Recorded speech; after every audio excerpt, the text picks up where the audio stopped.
What a morning it has turned out to be. Um, as promised, I'm doing my Saturday stream. The one of the two constant one I always do. I did one on Thursday as well because I was just thinking of ideas, and it was a pretty productive hour and a half, I tell you. Because despite not having any of my usual people for the most part, um, it still accomplished what I set out to do, which is kind of like talk to people and then think about stuff.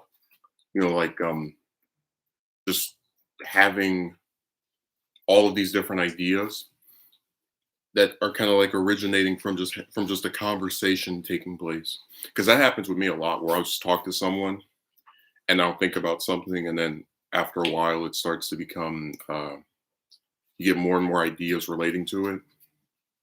And that was one of the things I really missed about when I would have conversations with people about my show, because I would come up with a lot of ideas for like whether it's a different plot point or a villain based off of what a dialogue would. So maybe I wouldn't say they got me to come to that idea, but it was still nice to get like feedback from somebody else and just kind of have an exchange of ideas.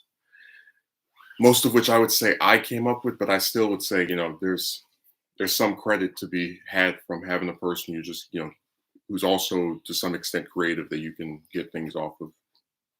Like I know, for example, with the romance comic book video that I'm going to do, the romantic projection comic book video, I came up with that idea, and then I guess most of the examples, but some of the stuff that's said in there is, analogous to what's been said by others that have come to my streams.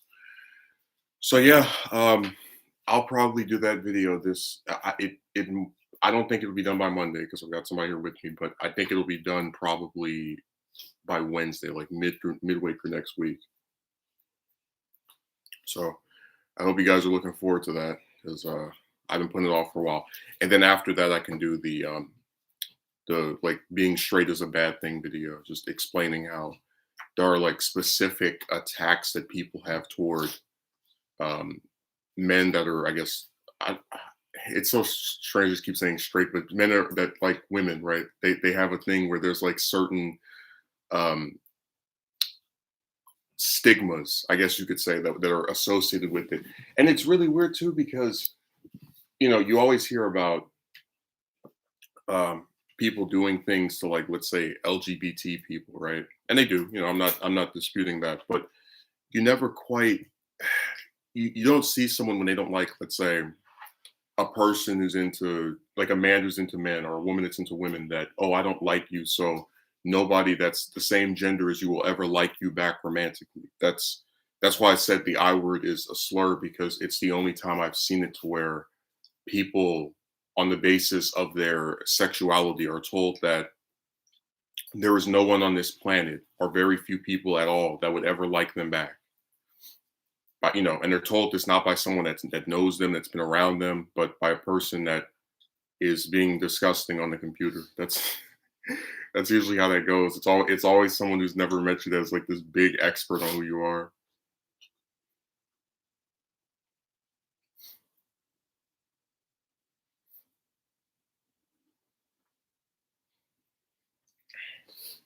As a running theme or gag or whatever term I'm going to use to describe it. But no, the reason the stream is titled this way is because I'm just tired of fakers. Um, and that's not even really just about the romance stuff. Like, so for example, there are a couple of movies that are coming out in like the next year, technically next month as well, but within this next year, that are having a lot of people put out false information to get views on this website. Uh, so like they'll say, oh, this actor has been fired, or this character is in this, just different stuff that they don't actually have any proof for. And in some cases they'll fake proof. But they do this because they like the attention of, oh yeah, see, I led you to believe this was going to happen, so you can click my stupid video. And then when it doesn't, hopefully you'll forget about it and continue to watch me anyway. Um, there was a person, and this isn't even on the movie stuff, but just another example. There was a person when Dragon Ball Super ended. I remember he said that it would come back in the summer of 2019, right? Of course it didn't. Then he said it would come back in October of that year, and then it didn't. And then he said it would come back at the start of the following year, which was last year, in like January or February, and it still didn't. So eventually he stopped saying this, but it's that same thing of like no evidence that something is coming out, no evidence that it's being released, and he never had to suffer for it. He got a couple of people that made fun of him for getting it wrong over and over, but there wasn't really a fallout of, hey, can you stop gassing people up to make them think that something that has no basis for us believing in returning is actually coming back. Plus, it didn't make sense to me. Why would they can't stop airing a TV series just to bring it back a year later? Like to bring it back, the timeline that he originally had of it coming in the summer of 2019 would mean that they ended the show in March of the previous year to do a movie and then bring the show back a year later. I've just never seen that before. Where they take like a year off. I've seen shows take years off, like Young Justice, um, which, by the way, remember what I told you about that show, right? Yeah. First season, amazing. It's got 6 characters, do a really good job of focusing on. They're all nice and good by the end of it. And then they put 2 more members on there. You're like, okay, cool. Season 2 is going to be about these 8 characters. Then they do a time skip. Almost all of the original members are gone. You barely see them. They've got another 6, 7, 8 people, and they don't even do anything with them. They're just there for fun. Oh my God. That's one show that I didn't like. Well, I like season 1. I still maintain that, but I just, if it never came back, I don't think we would be missing much. Personally,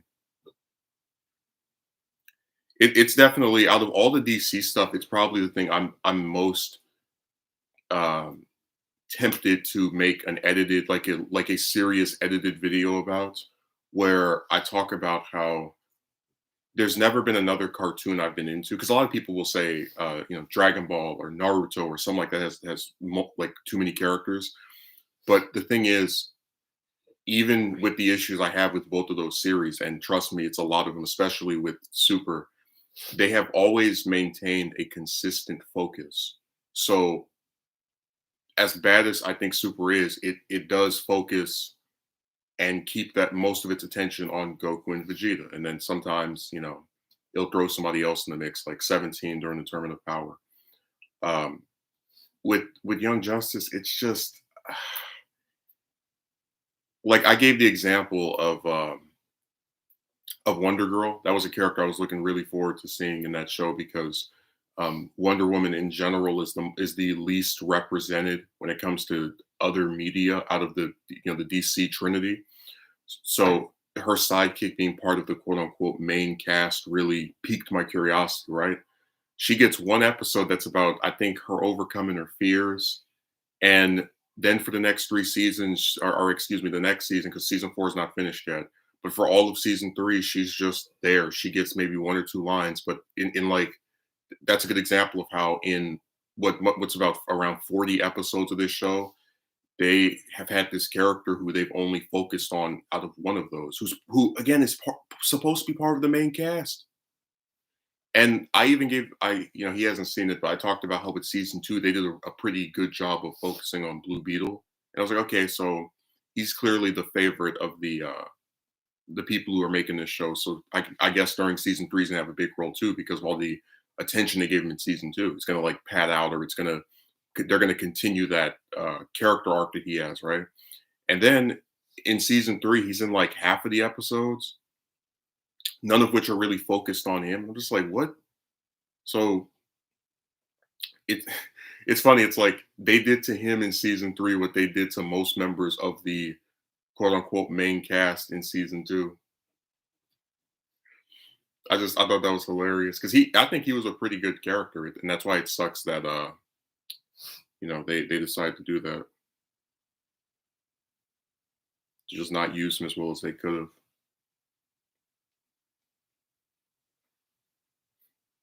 But anyways, let me get back to my fakers rant. So let me give you another example of the insanity of people online. With the Flash movie, which I actually had one of my subscribers say, I've never seen you excited for, but it's like, I don't even talk about movies that much. I'm just using this example. With the Flash movie, from what I've seen, I'm just going off of my opinion. Um, there are a lot of people who are more excited to see Michael Keaton, who played Batman in Batman '89 and Batman Returns, come back and play Batman again for the first time in 30 years than they are to see, Ezra Miller running around, whatever. Um, and the speculation with that one character has resulted in what must be hundreds of videos. First, they were saying they weren't sure if he was going to be in the movie. Then you had people saying that he's probably going to have like one or two scenes, it's not going to be that big. Um, like nothing to base this off of other than, oh, he said he might not be in the film, Keaton, because of the like being worried about COVID restrictions. And then, you have people making fake art of which, and I don't, how to explain this. It's one thing to make, uh, I don't want to say fan art, but what I'm talking about, they Photoshop characters into situations to like, wouldn't it be so cool if this happened? It's another for the people to then take art like that and then put it as their thumbnail for their video, or like we've had, and I'll talk about this afterward for the No Way Home stuff. We've had people like take screenshots from Spider-Man 3 and impose it across from different stuff from the trailer to make it look like Sandman's in it. And again, it's like that's what I'm talking about, where they're actually faking stuff to get you to click their video and to get you invested in something that's not actually in the movie.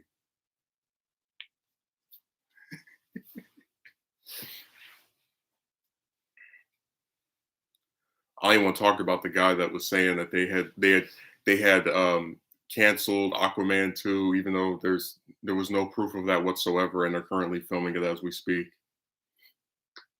I thought that was really hilarious because that's part of the situation with Amber, and I don't want to get into that because I'm good. I'm not trying to get like attacked over that stuff, but I just think it's like really funny. It's like I hate this person so much that I'm going to pretend that the film that they're starring in, either they do two things with it. They either say she's going to be in it, but it's not going to be that big, right? And they use one of the trailers as a basis for this, or they say that they like there's all these issues going on behind the scenes, just stuff like that.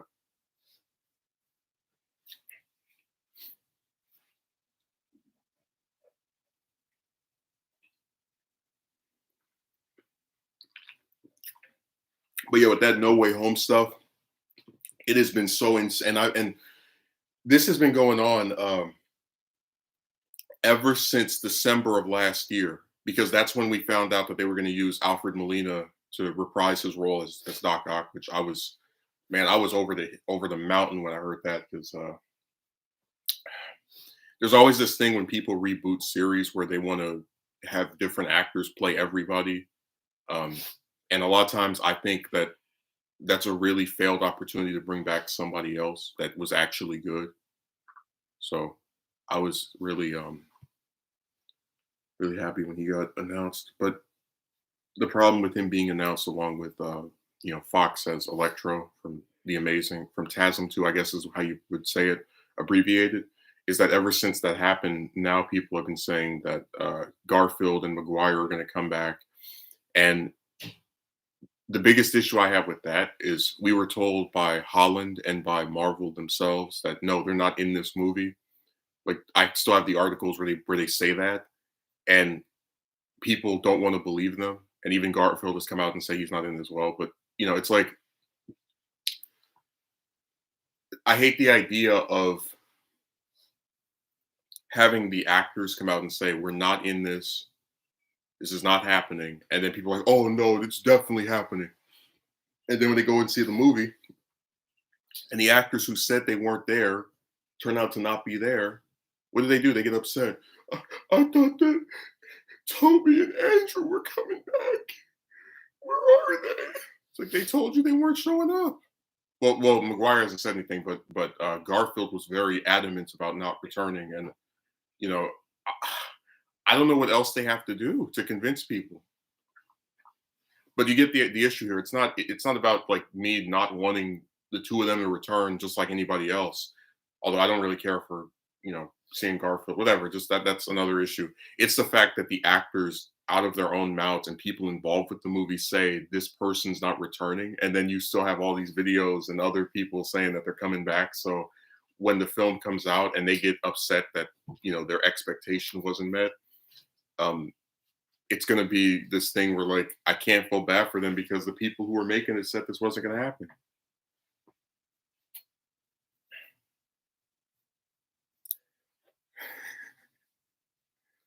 No, I think it's really sad that people act this way.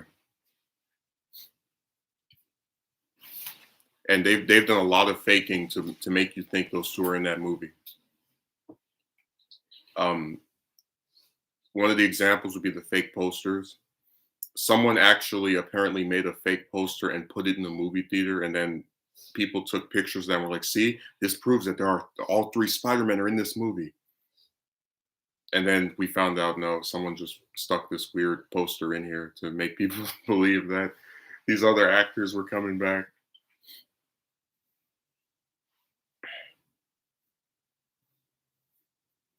I just think it's really sad because I don't usually sympathize with studios, like whatever they get what they deserve more often than not.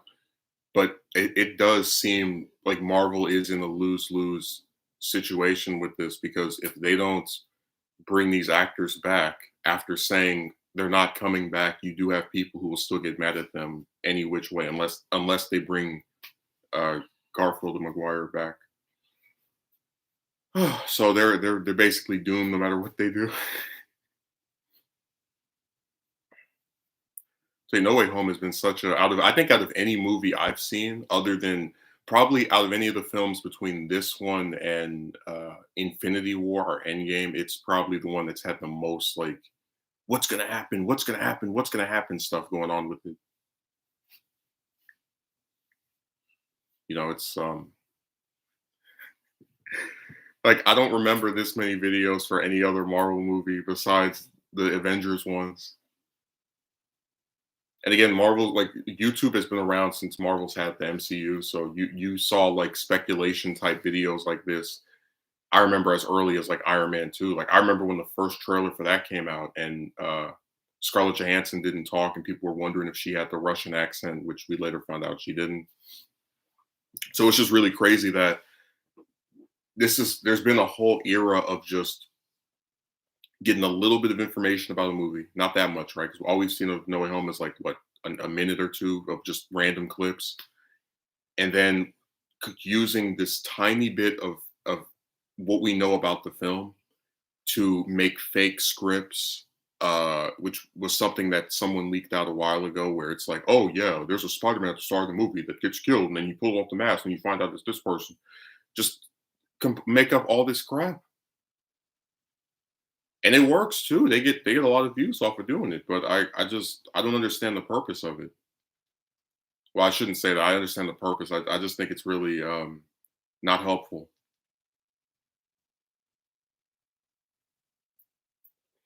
We're gonna keep pretending that characters that said that are not in this under any confirmation are in it. Yeah, people do it mostly for content, right? But if your content causes people to believe something that is incorrect about a movie and then get upset with the movie when the thing that you got them to believe, not the movie itself, causes them to be angry, I think it's really screwed up because the filmmakers are basically having to take a bullet for you and the stuff you were saying about their film before it came out that they never corroborated with. You see what I'm saying? Like a Akatsuki merchant. Let's say you're making this movie, right? This No Way Home, and you say the villains in this film are Doc Ock and Electro, and then I start doing videos. Oh man! And I know I saw the trailer, but just an example. So all you say is these are going to be the two villains of this movie, and I go, hey, you know what? I bet Venom's in it too. You see a little black stuff that's in the trailer, the little black stuff on the corner. I bet that's the symbiote. I bet he's using it and he's going around. And it's like you just came out and said, oh, there's only two villains in this movie, and here's their names, whatever.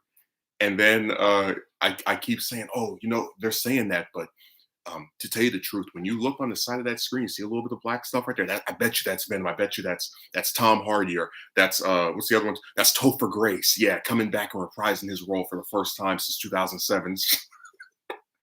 You get what I'm saying? Of how you would like, wouldn't that annoy you, or wouldn't that be like very frustrating for you as someone that is transparent about what's actually in it, to not tell them like everything that's in it, but at least giving this very basic confirmation and then having somebody else try to tell you that another thing is there so they can get some views on YouTube. What did Brandon say? The most you'll see from these people is give bad reviews because their favorite actor didn't show up in the movie. No, I'd be upset with the content creator for lying. That makes no sense. Well, look, I told you that the No Way Home situation is really interesting because you've had now two of the three Spider-Man actors come out and say Garfield and Maguire are not in this film, and then people keep making videos about, oh, this is proof, this is evidence, this is proof. So if those two aren't in the movie and they get disappointed and angry, they're not going to be upset at themselves for not believing the people who actually are involved with it, but instead being upset with them because they didn't meet the expectation that nobody set them up for except for themselves. Like I would be completely content with No Way Home if it's just the return of Doc Ock from Spider-Man 2 because I really like Alfred Molina. Uh, and I would be fair. I would be fine with that because they told me that that was going to happen in December of last year. We have evidence that he's going to be in it. He's in the trailer, and you get my point that I would not be set up for disappointment on the premise of not seeing that person, or if let's say that person doesn't have a big of a role, because everything to believe he's going to play some important part is already there. Yep, because everyone else is the problem except that exactly. But I tell you, they've been doing this with every movie, but with No Way Home, it's like to a whole nother level. Like every actor you could think of, they're like, did this person get that's been in any of these films? Did this person get contacted by John Watts? Are they having some private meeting for a cameo in the film? It's like they always find a way to make people who've had either nothing to do with any of these films for a very long time or for years, right? Suddenly possibly be doing something again.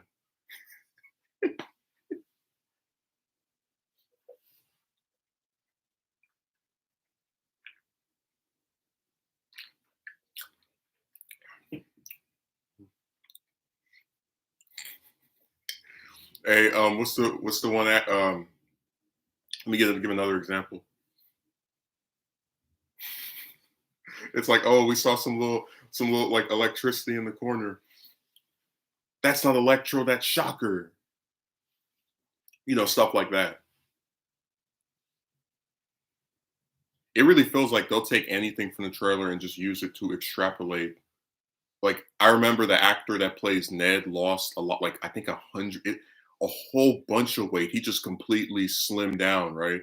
And you had people who were like, "I bet you he's going to be Hobgoblin," because the character of Ned Leeds in the comics.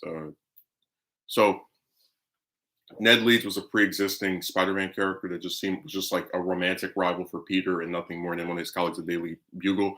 And then after the Green Goblin was gone, basically, that's when they made Hobgoblin, but they didn't know who to make it the identity of. So for like 2, 3, 4 years, they just kept screwing with the public by having Hobgoblin look like he was going to get unmasked and then never get unmasked until they finally revealed it was Ned in this one issue after he died. But then they also later on would retcon it and say that he was brainwashed into being Hobgoblin. That whole fiasco is just hilarious to me. But I'm saying that no evidence that we know the character of Ned's obviously going to be in the movie just like he was in the other two, but no evidence of him becoming Hobgoblin. Nothing about that, and it's like it doesn't even make any sense either because they haven't even done Green Goblin yet. You have people who believe that he's going to get brainwashed into being Hobgoblin with Green Goblin or um, some other like fan fiction thing that like just that's my point that we know that this one character is coming back. His actor lost a lot of weight, right? A whole bunch of pounds. And then they use that to like extrapolate all this stuff about the story that there's no basis for. You see what I'm saying? He could have lost all that weight just for fun. or because they have him doing like a whole bunch of running or something, you know, or maybe his character arc is that he's starting to, I don't know, have some body issue or, you know, whatever. Like it could be all kind of other stuff that has nothing to do with Hobgoblin. Trust me, anime fans are worse with this, especially Dragon Ball fans. Dude, I don't want to talk about all the insane stuff that's happened with them. I did talk about earlier, though, where I was talking about the one big channel with 700,000 subs that was like, or was it 500? It's like like somewhere around 500,000. Dragon Ball Super is coming back in summer of 2019. And then summer of 2019 comes, no new show. Dragon Ball Super is coming back in October of 2019. And October of 2019 comes, no new show. Dragon Ball Super is coming back in January 2020. And then January 2020 comes, no new show. So look, Akatsuki Merchant, I know they're bad as well. I'm just saying that I don't really how do I explain it? I'm so used to them because they're fans of a manga and a show that's been running pretty much uninterrupted together for the last 6 years. But with the films, it's always the same thing. Like there's a new movie coming out, and there's like some misinformation, but you know, mostly like not that much. But with No Way Home, it's really been just an avalanche of BS. Like that movie's had fake scripts, fake merchandise, people photoshopping posters and putting them around the world, like some crazy leak video of that they're using, say, "Oh, see, Andrew's in the movie because he has his arm on this thing." Yeah,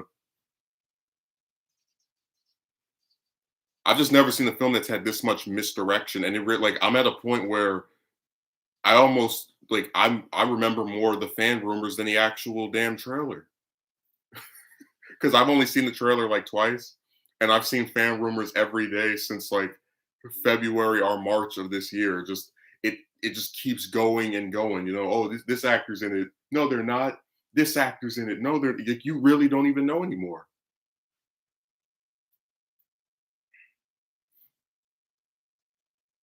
I really hate how the internet allows for misinformation to be spread like wildfire. Yeah, and they're doing it to like I've been on here when The Dark Knight Rises was coming out, you know, this big conclusion to the Nolan trilogy. I've been on here when they did, you know, Batman vs Superman, all these other little different, and I don't remember seeing any of this type of stuff. I don't remember people making fake posters and sticking them up and taking a picture of them and then going, see, this is gonna happen. Or taking some old toy and making a box for it to make it look like it's from this movie.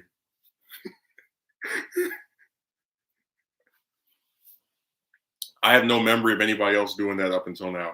Because even with Endgame, it was like I don't remember people making fake merchandise and fake posters. I remember the speculation videos, right? But I don't remember any fake posters or this character is going to be in it, right? And at least with that film, it made a little bit more sense because it was supposed to be like the big conclusion to the Infinity Saga. So it made sense for people to think, oh, this character's going to be in this character. But with this one, it's really like you've got a 2 hour movie. And if you listen to the internet, every single villain, like, I'm not even joking when I say this. Out of the last, what are there, like 8 movies? Out of the last 8 movies, the only villains I haven't seen people try to speculate might be in this film are Venom from Spider-Man 3, right? That's the only one. And I guess New Goblin if you want to count him as well, but I don't even like really consider him a villain. He's in 3, whatever. So Venom from Spider-Man 3.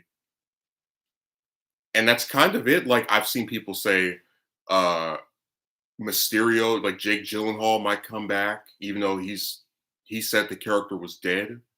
I've seen people, you know, obviously Doc Ock and Electro are confirmed, but like they did the same thing with Lizard. They're doing like just everyone that's ever been in any of these, they're saying is coming back for this 2 hour movie. And the way they make it sound, it's gonna be like 10 or 11 main characters. Just like it's just all these different people like showing up. It's like, oh yeah, this is actually the Sinister Six at last.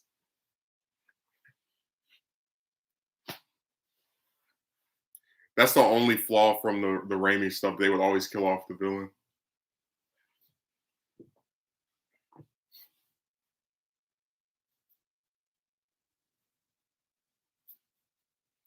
I remember how it sounds so insane to me that in no version of Spider-Man 4 that I've ever heard of did they ever intend on bringing Sandman back. He just disappears in this cloud of sand and never shows up again.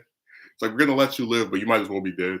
Because Sandman's I'd say he's not as interesting as some of the other antagonists, but I do think I find the angle of him being a villain who reforms and then tries to be good, like join the Avengers, fight, and then his scuffles with Fantastic Four. He's a character Marvel, especially the MCU, could get a lot of mileage out of. Like you could have him in one or two of the Fantastic Four movies that they want to make. You could have him in obviously Spider-Man stuff as well. You could have him fight Hydro Man like he did in the comics. They have this one fight where they get fused together and it becomes this big monster. He's a really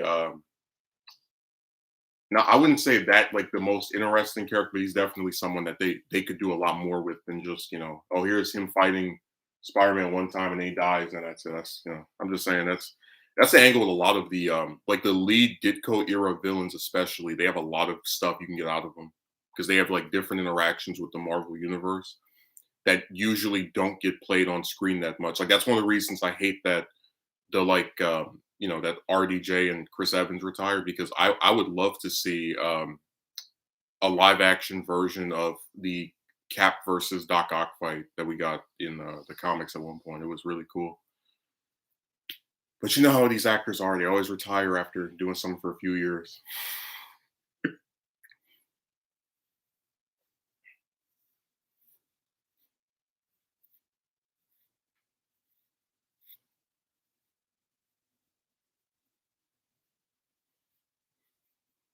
I still can't get over the video the guy made where he was like, "Oh yeah, the twist in Iron Man 3 of Mandarin being a clown was good because people don't even read comics. Everyone that says they actually want the real Mandarin doesn't even." It's like, well, that's a nice allegation for you to hurl at all these different people you've never met before. But I actually do like the Mandarin as an antagonist. I feel like if they did this with anybody else's arch enemy, people would get pissed. Like if they made Red Skull be a joke in a Captain America movie, people would be upset. But whatever. They always find a way to shrug something off. So people get so invested in just the like overly defending this stuff, they don't even like try to sound sensible anymore. But yeah, No Way Home is really is like the prime example of where the fake stuff is coming from. Because with Flash, everything that's fake about that movie, excuse me, is pretty much reserved for stuff relating to Keaton as Batman. Like you don't see people saying the villain is actually going to be Professor Zoom. Oh no, it's going to be Gorilla Grodd. Oh no, it's going to be you don't see the same kind of just overload of fake information that's been going on with this Spider-Man movie. And like I said, I've been here for all the other ones that have come out, and like been posted online since three, and I don't remember any of the others having such like a coordinated effort to try and c- not the film itself, but people talking about it to get you to believe in stuff that's not actually there. Like, oh, this character that is not in the trailer has no actor confirmed is definitely in the movie. Hell, we don't even know if the Green Goblin that is supposedly in this is the same one. Because Willem Dafoe, as far as I can tell, has not actually come out and said, "Yeah, I'm going to be in this movie." Personally, I'd rather see him come back for Aquaman too, because I thought he did a good job in that. But whatever. They didn't kill his character off after one movie like they did with the Raimi stuff.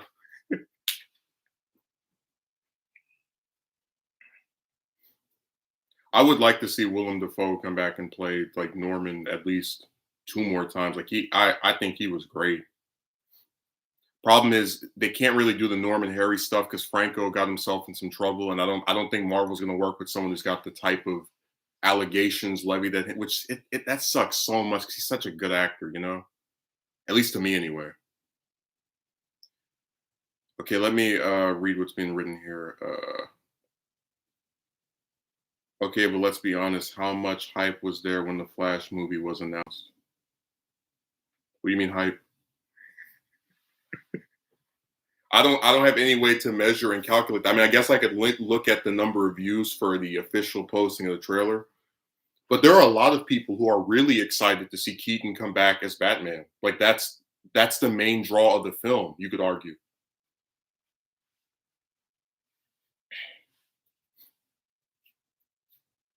So there's a lot of hype for that.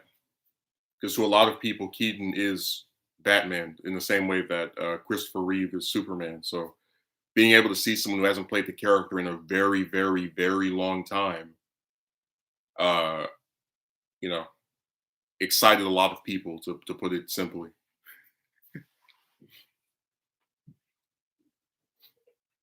How much hype was there? Like, dude, did you see that? I wish you go look in the comment section anytime Keaton does an interview. Oh my God, it's Batman.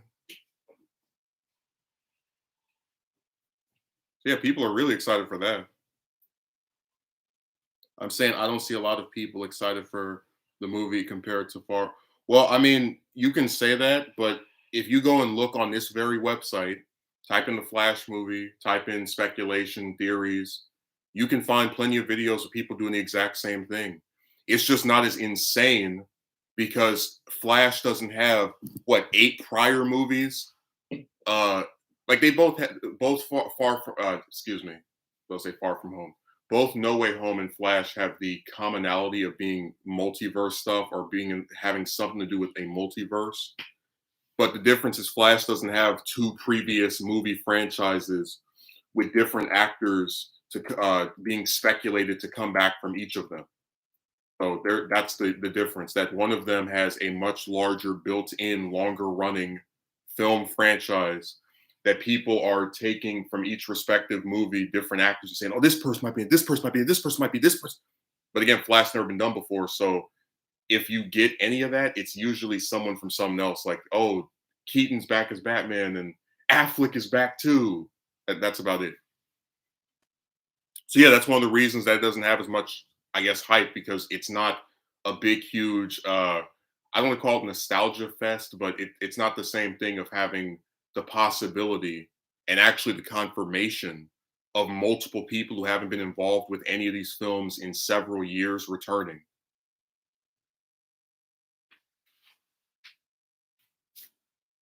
That's why I was so shocked when they announced they were bringing Molina back as Doc Ock. That was 17 years ago that he last played him. So there's a lot of parallels between these two movies. I'm just explaining my personal theory as to why one doesn't get the same overload of BS and fake news being put out about it.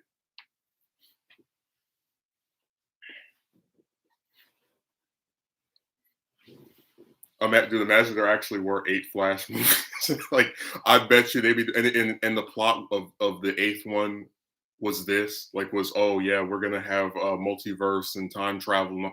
I guarantee they would use that as like a reason to speculate that this actor who played Flash 10 years ago might be returning, and this one who played him 3 years ago might be coming. They love doing that where they just take someone that like just completely walked away from this stuff. Like I remember when Garfield got fired, when he didn't go to the meeting, and they were like, "All right, well, your the second one didn't do too as good as we thought it would, so let's just pull the plug and go talk to Marvel." I mean, it's the same thing with Keaton. It's like he looked at the script for Batman Forever and exited. He was like, "Yeah, you guys got rid of Tim Burton, and I'm getting the script I don't really like. Bye." Ouch.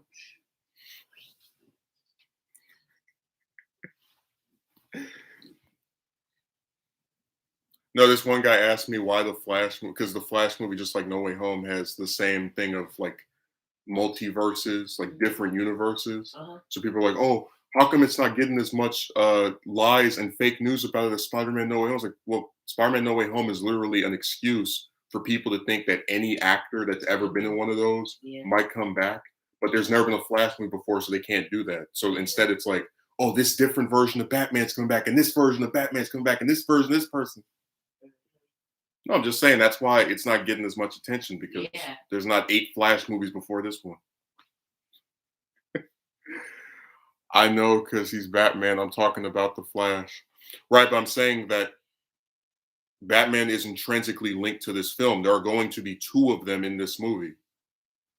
And I'm also saying that that's a big reason why, even if you don't think Flash is as big of a character as Spider-Man, the Keaton as Batman is one of the most well-known and well-liked superhero performances of all time.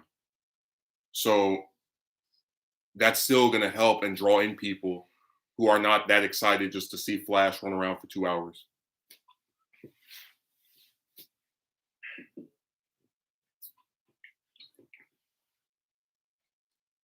It's really funny too because I don't even hear anybody saying, "Oh, what's going to happen in Flash 2?" I'm hearing about this is part of a 4 or 5 film contract with Keaton where he's going to play in some other stuff after this. So they're already doing to him like again. It goes back to those parallels because there are people who think that No Way Home might be the last one for Holland because he says at the end of his contract, which I wouldn't miss him. I'll admit that. But you also have people who are saying that he'll have a fourth one and all the rest of that they're like the sky's the limit, right? So for Keaton as Batman, right? People are saying there's going to be more movies with him in it, reportedly. And then for Holland as Spider-Man, they're saying that there's going to be other stuff with him in it as well, like a Venom crossover with done by Sony.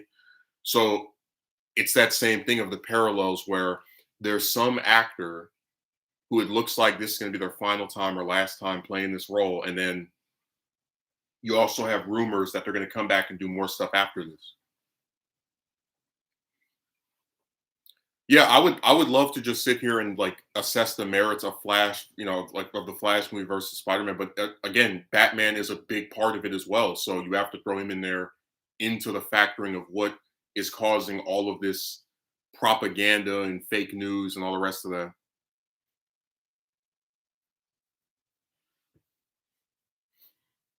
No, people have been trying to get Keaton back as him for a long time. Like I remember when uh after the Dark Knight trilogy wrapped up, I saw people going, "Oh man, can we get Batman Beyond with Keaton as Bruce? That would be great."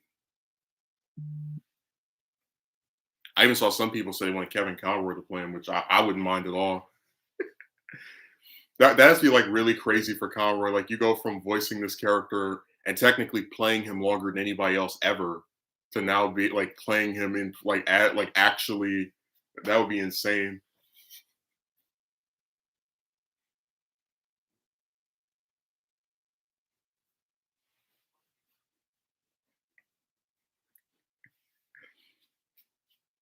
I think DC is really smart for doing what they're doing. They took one of the actors that basically led the I guess superhero movie boom and it was like, all right, well let's have you return.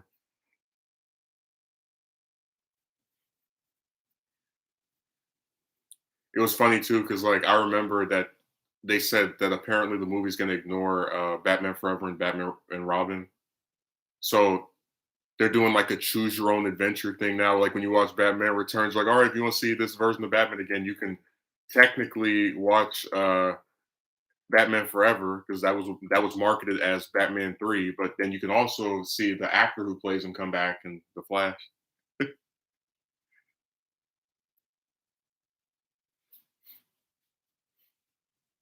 I thought it was like it's gonna be a choose your own adventure now. Like, you can go and watch this movie or that movie to see the supposed next appearance of this character. I thought that was amusing. But no, I really would love if they did it could be a trilogy, it could be just one more with Keaton like playing it because you never really get to see like a lot of the Batman Beyond stuff tends to do two things where it either goes from the present day stuff to then beyond, and like we never get to see the in between. So like doing an in between where you show him like fighting different, I guess, older villains as well would be pretty cool to me. Or they could do what Marvel does with the de-aging stuff, and that'll be nice. Only reason I don't think they'll do that is because I don't think they're gonna try to recast Alfred. So that's the biggest worry there.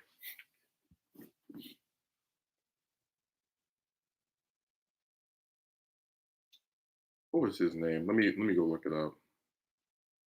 I know Commissioner Gordon's name. I just forgot the actor that played Alfred's name. Oh, Michael Gall. Okay. Yeah, him and Pat Hingle deserve so much a credit for sticking with that film. So, like, they, they're the only two actors that were just like, all right, we're gonna keep playing these characters no matter how bad the script gets. That's dedication.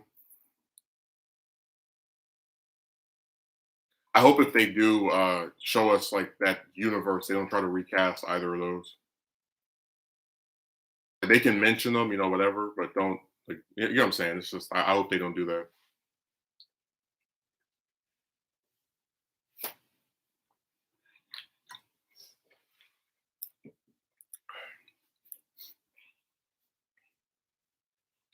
Yeah, so much fake information for No Way Home.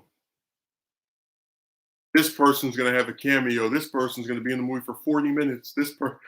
I actually saw an article like that where it said Maguire and Garfield both have 40 minutes of screen time. I'm just like, do you really want me to believe that a movie that apparently isn't finished and we've only seen one trailer from, they actually had some like person with no life just sit there and was like 1 second, 2 second, 3 seconds, 4, 5 seconds, like just sitting there counting how long. Because to do something like that, you have to be able to pause it, or have I don't know, like a calculator, something like that, right? It just seems like really mundane that for a film that we barely know anything about, they're like, oh yeah, not only is this person in, it, but they're also like a really big major character too. That's why they have 40 minutes of screen time.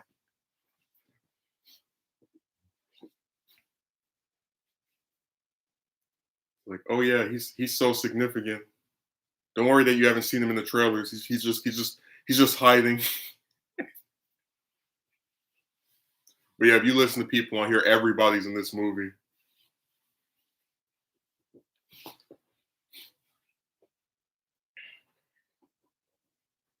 They're so lucky I don't run Marvel. I would do so much stuff that they don't have any intention of doing.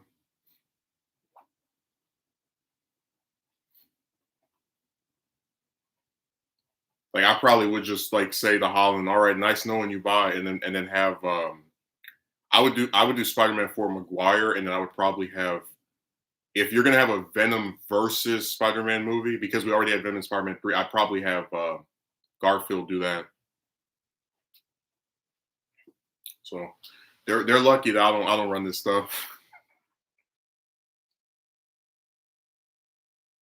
I think it's like really funny. Like I remember people saying that Into the Spider Verse is like the best one. It's so great and amazing, and then like no one talks about the sequel to it ever at all. Like to where I actually forgot there was even going to be a second one until I saw the little teaser poster that they put out.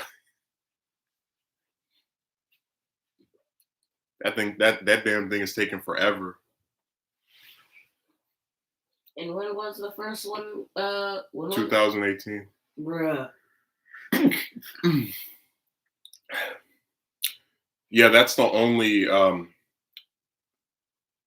So it's that movie, right? The superhero movies, The Dark Knight and The Dark Knight Rises, and Aquaman 2, where it took like 4 years to get another one. Mm. No, if they work and they get a script that like goes and they can usually pump one of these out every 2 years. So I don't know what happened. But yeah, I forgot about Into the Spider Verse too. I completely just I didn't even remember it. But there's been some fake news for that too. Like they were saying that Christopher Barnes, the actor that played Spider Man in the '90s cartoon, was going to come back, and then he had to go on his Instagram and say, "No, I'm not. I would love to, but I haven't been asked." Which really sucks because I love his voice as Peter. Like he's my favorite actor for the character. Like he to me he's to Spider Man with Kevin Conroy's to Batman. So that's why it really sucked that like one of the two actors that's from like the really well received cartoons, like the other one was Josh Keaton, they just don't use. Just it sucks because you really want, I guess, the people who are renowned for some role, like to come back and do it, but guess not. But again, Marvel just generally isn't as respectful of its voice acting talent as DC is. So that I guess that's one of the reasons for it. Can't wait to see Into the Spider Verse 3 in 2026.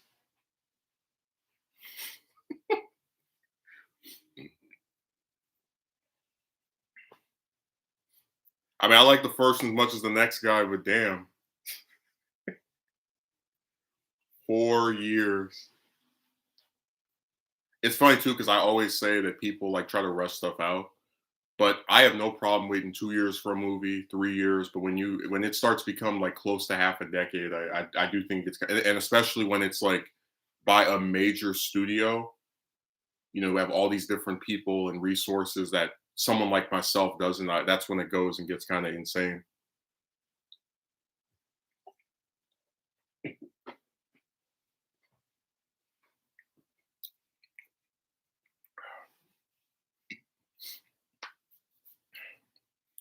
Akatsuki Merchant is going to be a big celebrity by the time Into the Spider Verse 2 comes out. They rush it out because they know their fans won't criticize and will eat it up. But with okay, so the reason I said the thing I did about Into the Spider Verse 2 is because that film has taken a while, right, for it to be released. And even with us barely knowing anything about that one as well, people are still making fake information about it. This actor's coming back. Oh wait, no, he's not.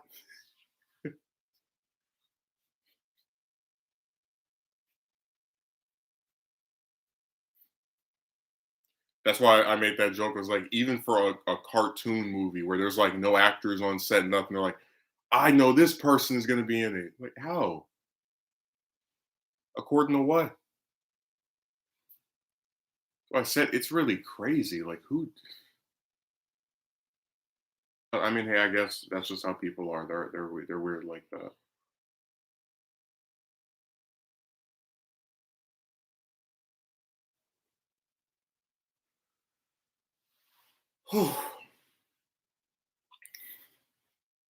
These damn movies take so. It's funny. It's like some of them come out really, really quickly, right? Like the MCU Spider-Man stuff has come out every 2 years, like for the last 6 years. But with other stuff, it takes so long where you start thinking I might not be alive by the time they finish. Like with Avatar, where I talked about how that movie got the first one came out when I was in like fifth grade, and like now I'm thinking they actually might keep delaying that until I die. Like it'll be like 2040. Like we're gonna put Avatar 2 next decade. And, like it, and just everyone who saw the first one isn't even alive anymore.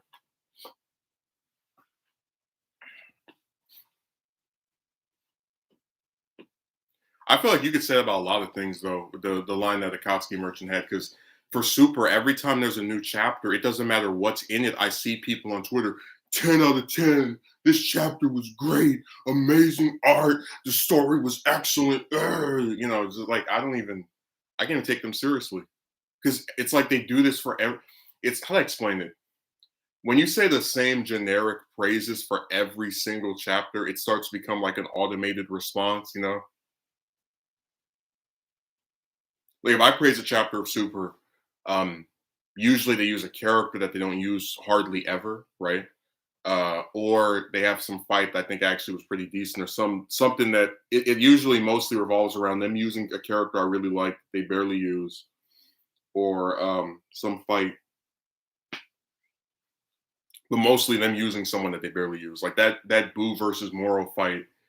Even though I don't like the arc it's in, I would still go back and read that in a heartbeat because it was really cool and it really shows you how great of a character Boo is and how screwed up and stupid of a series Super is to keep neglecting him as often as they do.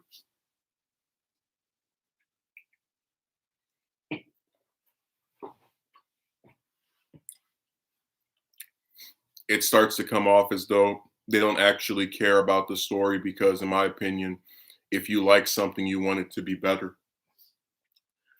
Well, that's why I don't really like these channels that do the news about this, and not even just news, but like the ones that make up stuff and have like, oh, this is a leak, and this is because it when you start to have people that are more excited about, well, this actor show up, well, that actor show up.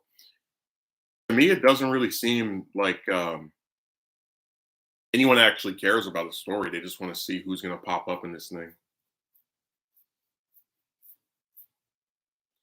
Like they bring back J.K. Simmons to play Jameson, and I'm like, oh, cool, right? And I thought to myself, but you just revealed his identity, so like, what's the point of having a character that is synonymous with playing Peter and then hating his alter ego if there is no alter ego?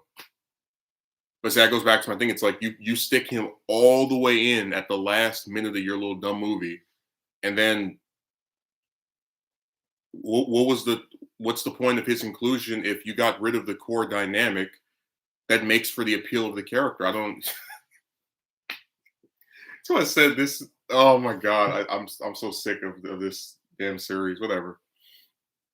If Sony gets the contract back, I will cheer. I'll go yes. I tell you, they are so lucky. I don't run Marvel.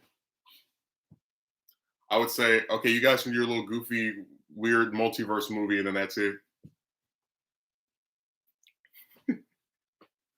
We're gonna have the Venom Spider-Man crossover with Garfield as Peter, and then we'll have Raimi do 4, and then we'll actually let him come up with a script he likes and not try to like rush it out or whatever. That would be my next direct steps. I'm not even a Garfield as Spider-Man fan. I'm like I would rather see that, because it's so weird. Like that franchise really set itself up for more movies, and then the second one underperformed. They were like, yeah, we're good.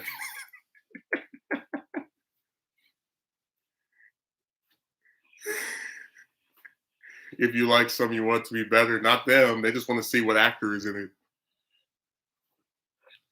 Like what would Ned being Hobgoblin do for the story of No Way Home? Like what does that do? You've already got multiple villains. And again, it's like these are the same bastards that bashed Spider-Man 3. It's got too many villains. It's got too many villains. But then look at No Way Home. I mean, if you listen to these people, you've got 5 or 6.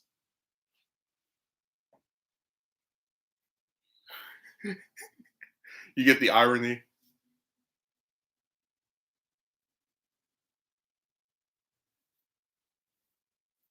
Spider-Man 3 has too many characters. Oh yeah, what do you call No Way Home? Where again, if we believe people online, you've got 3 Peters, MJ, Ned, um, Jameson, because we know he's in it. Doc Ock, Electro, Green Goblin. What's the other one? Sandman, and then Lizard. like, really? I told you, people just. I don't even know what's wrong with them. Okay, I played the particular game where I think certain aspects of it to be good, and the fans of the game will not only defend terrible game design, but will tell me I'm just mad because I suck. Yo, do you get the hypocrisy? Spider-Man 3 had too many villains, but the movie where we believe there's going to be like 5 or 6 of them. Oh, yeah, that's okay. Three is too much, but 5 Five is. is five is okay, but 3 is too much. That makes no sense.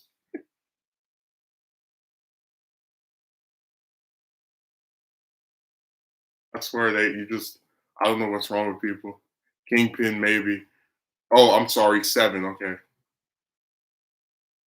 I'm telling you, when we're done with this, every villain ever that's been in the mythos of this character that's like well known, with the exception of Shocker, Carnage, and Venom, people think is in this damn thing.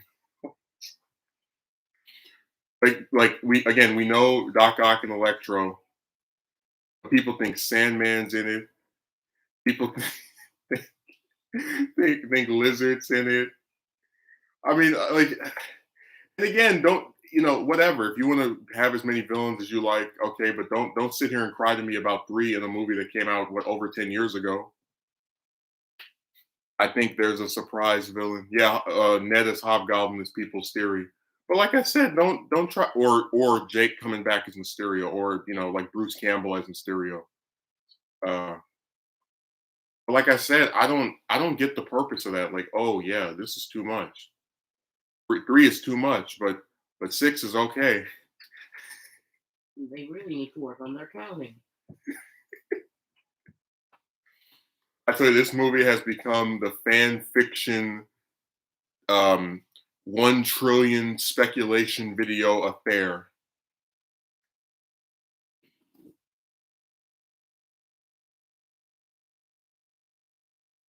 What did Akatsuki Merchant say? When you criticize something and somebody tells you you're just mad, they're basically yelling that if you want them to be better, there's something wrong with you. Oh yeah. Dio says fanfics. Yeah, I'm starting to think they need to just upload the script on fanfiction.com. Like if the script has all these different villains and 3 Spider-Man in it, just upload the script online. But think about that. That's 9 characters, right? Not even counting the supporting cast. Like that's not even counting MJ and Ned and Aunt May. Yeah, we know a lot of them are gonna be in it.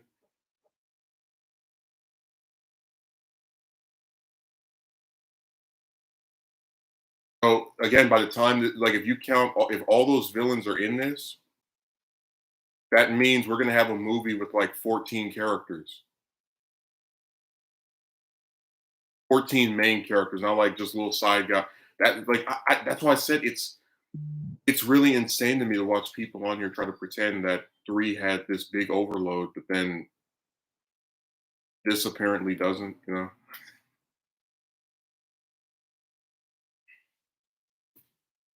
reminds me of this one guy, he was pitching Sonic 3, Hmm. and he said the reason it's called Sonic 3 is it's gonna have 3 Sonics, Sonic, Metal Sonic, and Shadow. Shadow wasn't even made. Well, yeah, but they can always skip Yeah. over anyone else if they want to. Hmm. And they'll always use the excuse of it's my head canon. Yeah, they just come up with something. They try to use that as a reason to justify pushing things on a film that have not been confirmed by the people making it or the people in it. And then when they don't get their wish, they're going to get upset at the people who told them over and over, McGuire and Garfield are not in this thing. Like, damn, if you guys really liked Garfield so much, why didn't you go watch TASM 2 and make that have over $1 billion? You think if that thing out overperformed and became the best selling one of those, they would have canceled the third one? That's why I think that like the hype for Garfield is just so weird. Like he did one movie that I thought was okay, and then the second one that I believe is easily the worst film in this whole series, like out of all of them. The only one I just really don't like watching more than once. Is it? And it's like it's got the same appeal, right? Of like him being Spider-Man already, because that was like one of the issues I have with the reboot. It's the origin again, but I just don't. I don't find the story that interesting. I think that it's really lame to have just had a version of Harry in the last film series that was developed over 3 movies, and then try to do all of that in one, and to skip over Norman as the Green Goblin for some reason. It was just I didn't find stuff like that appealing. My head canon. I told you that's what Keaton's Batman is going to turn into. Because now when you watch Returns, you can go, all right, well, technically that's the same character in Forever, but if you want to see Keaton in his next performance, you can go watch Flash. Like they have diverging timelines now for the same character, which I think is really hilarious. So make sure that you get to do you choose your own adventure with that character, where he's got 2 sequels to the same movie.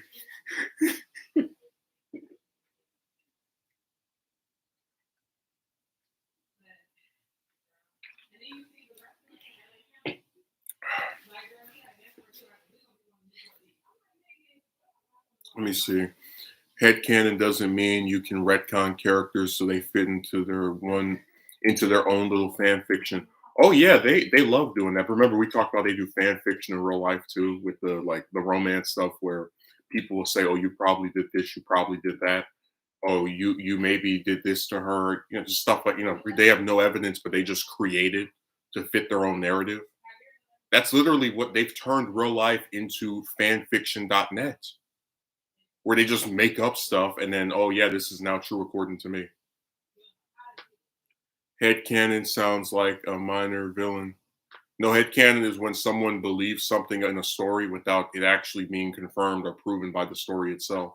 Like I had someone who said, in my comment section to another person, oh yeah, Frieza, even though he powered up so much after 4 months, he can't power up anymore. It's like when you go to the gym and you hit your peak. It's like, but you're using real life logic to describe a character who is fictional and gained such a power up that no real life person would ever be able to gain in the short. Like it's again, it's headcanon because there's nothing in the story that says if Frieza goes and trains for another 4 months, he won't receive the same amount of power gained over that 4 month period.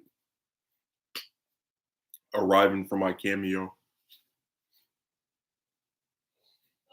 I think it would have been way more interesting if they found a way to make Frieza stronger, and then he's like still weak to the first form of Super Saiyan. So he has like some machine that makes it to where you can't go Super Saiyan.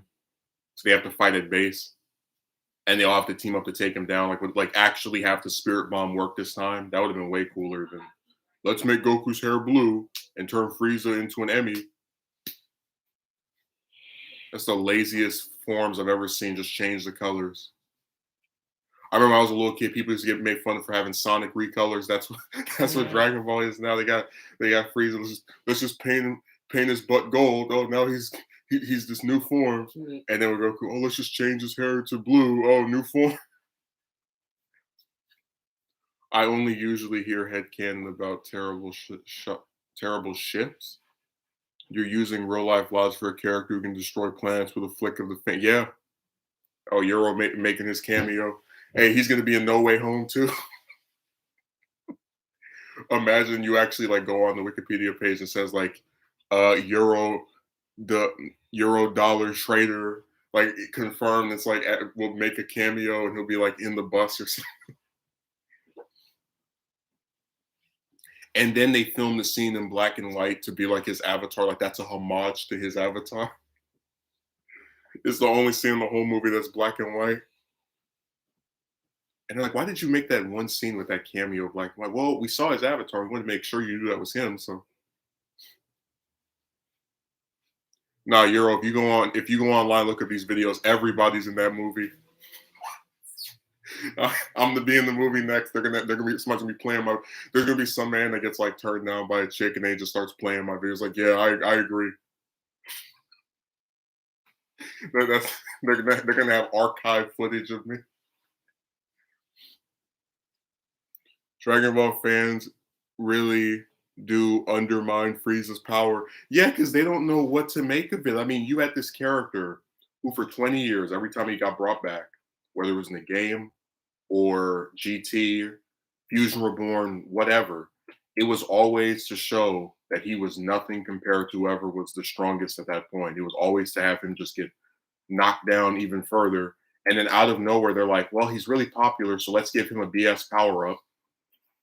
So now they have to like make excuses for why he caught up so quickly after spending very, very little time. Like, who needs a hyperbolic time chamber, you know? Because I remember that was one of the appeals, like a year of training in one day. That's why every time people come on here, power levels, power, get out of my face, you know? Oh yeah, power levels mean so much. That's why 17, a character that was weaker than first form Cell the last time we saw him, can now fight Jiren and all these gods. He really trained very hard and like pushed himself to his limits when he was fighting those poachers for 10 years, huh? Poachers that could be beat by Kid Goku from the start of Dragon Ball. Like, oh wow, thanks, another hairstyle change. We don't even get that anymore. They just changed the color. Like, oh, here's Super Saiyan. It's a different hairstyle and different color. Now let's just change it to let's just make his regular hair red. Then we're gonna make his Super Saiyan hair blue. That's why I like Super Saiyan 4. It looks like they actually gave a damn. They tried to make it different. People don't even like GT like that form. That's why it shows up in all these different games. I still think Fighters is insane for not having like I don't know why you would pick Kid Goku from GT over Super Saiyan 4 Goku. That is ridiculous. But we put in Super Saiyan 4 Gogeta, but that's a form we only saw for like what 2 episodes in that whole show? 3? It's weird, man. The only time we got a unique Super Saiyan transformation was in GT. I disagree. 3 looks still very different. Like 3 not having the eyebrows and having hair that stretches all the way down to your buttocks or whatever, that still Yeah. is different and way more distinct than, hey, let's change the color. Hell, even the first God, as lazy as I think that form is, they were like, let's make him taller, let's make him like more lean. They still were trying to do something. But I think 3 looks really good. I think it's the out of those original forms from the manga, the most distinct looking one easily.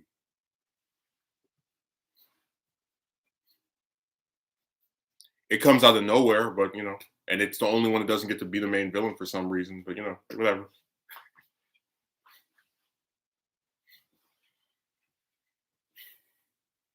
Yeah, I need to do my Boo Saga rewrite.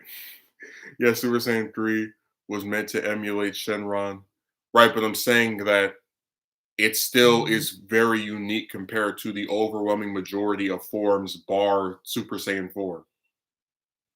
Like you look at 3 and you don't think, oh, that might be 2 or 1, or you instantly know that's 3. That no eyebrow, long hair, it just the second you see it. Because I know people who mistake 1 and 2 for each other because of how similar they are, where they just change the bangs a little bit, add some lightning.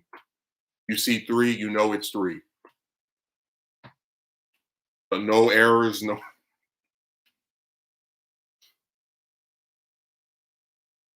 It's a unique looking form. You instantly know what it is. Like I would say God is unique looking as well, just because it does have like some aesthetic changes too. But when you're reading like the manga, you still might not be able to tell they're in God because it's just hair and eye color change. But with 3, you see the hair becomes different, the face becomes different. It's just of any form that legitimately looks different from the original Super Saiyan, it probably diverges the most other than 4 quite easily. Super Saiyan 2 is just a supercharged. Yeah, but I'm saying that so 2 as demonstrated by Gohan in the Cell games was initially referred to as Super Saiyan level 5 because it's supposed to be the ultimate perfection of Super Saiyan. It's only when 3 got made that Toriyama retconned it and started calling it 2.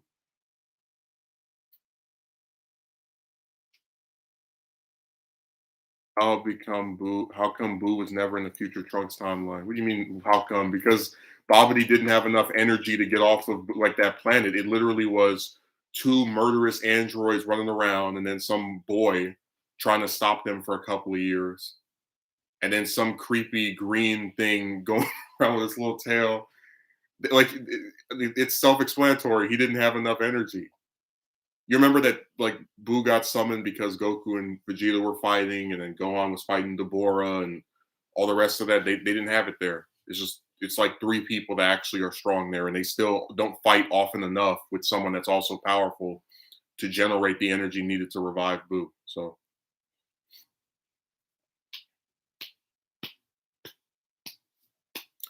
the super well, first of all, if we're doing our own little choose your own adventure thing, um, the future Trunks timeline is further set in the future than the end of Dragon Ball Z up until that 10-year time skip. So like between the Frieza saga and the Buu saga, there's a 10-year time skip or 11 because there's a year between when Frieza saga happens and when Goku comes back to Earth and Trunks warns him. Then there's 3 years. Then there's 7 years.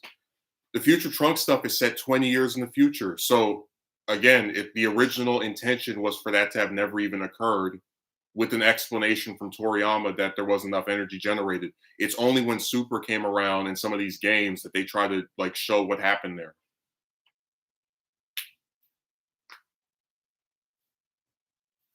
Like I said, man, I don't even care about that timeline. That like it's just it's a barren wasteland that got destroyed by Super anyway. So whatever.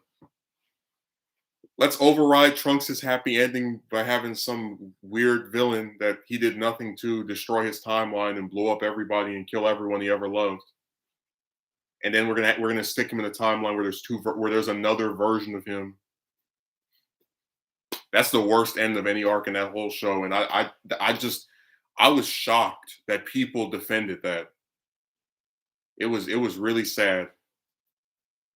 And it showed me that Dragon Ball fans will like anything as long as it's got that BB written on it. They'll go, yeah, yeah, give it to me. They destroyed this character's happy ending in Z. Oh well, that's all right.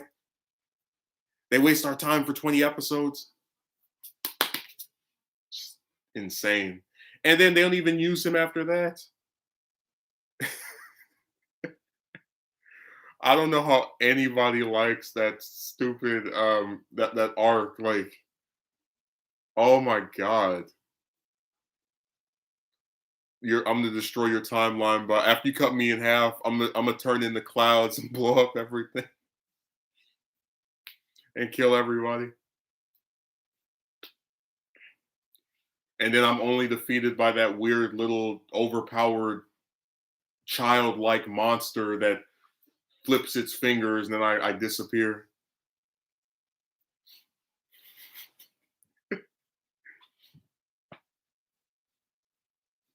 Yeah, I don't get people at all. But again, these are the same people that told me that Frieza made more sense to having the tournament of power than Cell. So, it is what it is. It's like, hey, we're trying to get you to believe Gohan's going to step up in this arc.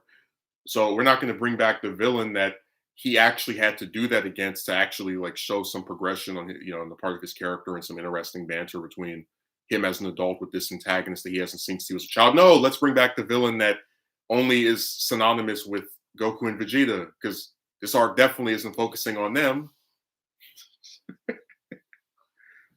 Just complete clowns, man. Horrible show. The only part of that series, there's a couple of episodes in the future Trunks arc that are okay. Still, they have a horrible ending, but whatever. I'd say I like most of the tournament. I still think there was some laziness involved there. And then the Universe 6 fights where Vegeta's like beating all the different contestants are pretty good as well. But the rest of that show you can just throw in the trash. I'm not gonna watch it again. Unless I became some really big Dragon Ball YouTuber and I started reviewing like all the different stuff. Maybe I would torture myself watching that, but other than that, nope. Let's not bring back the character that actually cared about tournaments. That's my point. Cell cared about tournaments. They were trying to get us to buy their BS idea that Gohan was going to step it up. So who better than the villain that actually required him to do that when he was a kid, returning for the first time since then to make that happen or to facilitate that process? That's why I said the show, it's like Dragon Ball is the perfect example of a series that writes itself, that the people who make can't seem to understand, arguably any better than the fans that, whack off to all these stupid transformations. It's really sad. It's such a simple story to write for, and they just keep ruining it. Yeah, Cell was the perfect, like, in my opinion, they should have had Frieza just be in Resurrection F, and then if you want to like bring him back, have a separate arc where that happens, and then have Cell in the tournament and then have Boo, like he replaces Tien, and then have Boo there as well, because they didn't do anything with Tien. It would have been cool if they had that roster at the tournament, and then maybe like Frieza gets revived again and comes to Earth, and then like Tien and all the other like Goten and Trunks and the rest of like the Z fighters that aren't there have to go and like save the day. Like that's like a sub story, like that you see every 2 or 3 chapters or every 2 or 3 episodes. Wouldn't that have been way cooler than just, oh yeah, Earth is entirely peaceful while everyone that can actually do something to defend it is gone away on at this tournament. Told you, man, so many ideas that just go completely underutilized. It's really sad. This is why I just create my own Dragon Ball timeline. And whatever you come up with is probably better than this. I doubt in your timeline, every time there's a new villain, they're always stopped by the same 2 people over and over again. I doubt in your timeline, if your name isn't Goku or Vegeta and you've existed before 2013, you can't become any stronger or have any relevant role in the story unless you're a villain, or a villain that's specifically one that's white and has a little tail.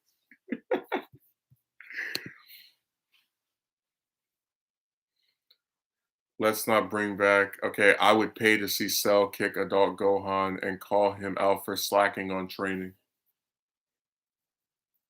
It'd be funny if they actually gave Cell some character development where he's like, I'm not perfect if I could lose to someone as lazy as you. Now I know your victory against me was a fluke.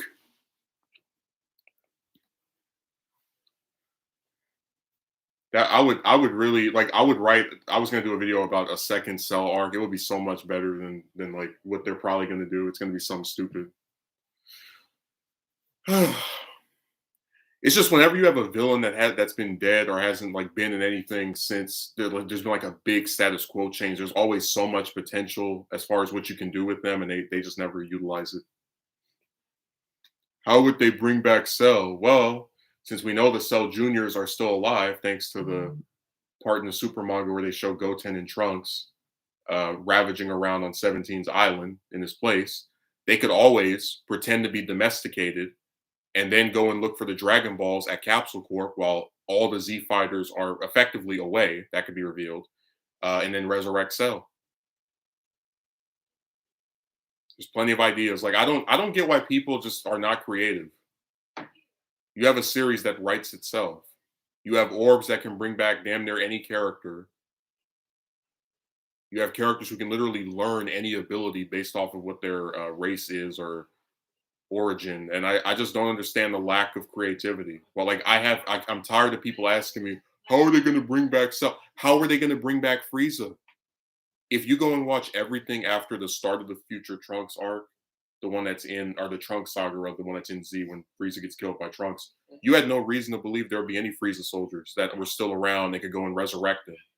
So why is it up to me to pick up the pieces for Toyotaro when the lazy douchebag doesn't even care to write a story that's halfway decent in the first place? Yeah, I'm tasked with resurrecting Cell. I'm not the writer of Super, but it's my job to go and look for a possible, even though the way to do it is literally right there in front of him. He just has a weird hard on for only using out of the original manga the same 2 characters.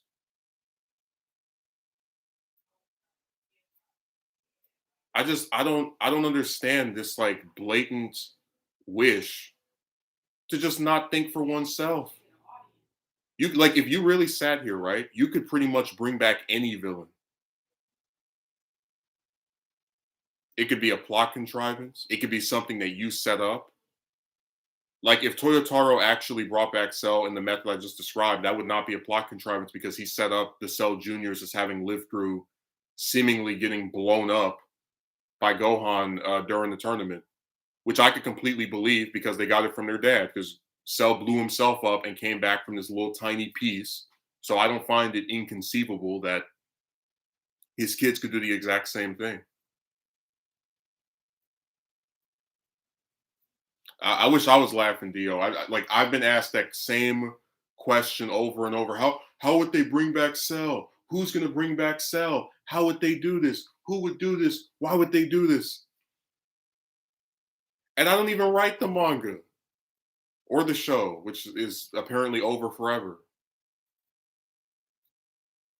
But it's not a hard show to write for at all. It gives you a lot of opportunities to pretty much do whatever you want with anybody. Like the 2 questions I hate the most are this person. The 2 things I hate, 2 statements I hate the most are someone asking how do you bring back this person, or they can't bring back, or asserting that they can't bring back that person, or saying that someone's not quote unquote strong enough to fight another character, because we already know power levels and attempting to scale stuff is a joke. I mean, hell, go look at the Future Trunks arc. Future Trunks is established as being weaker than Goku Black, presumably on par with Super Saiyan 3. And then he after one training session with Vegeta, he's able to fight Zamasu and Goku Black with Goku in a double team. Just this complete BS power up out of nowhere. That's why I said power levels are a joke. I don't know why anybody takes that stuff seriously.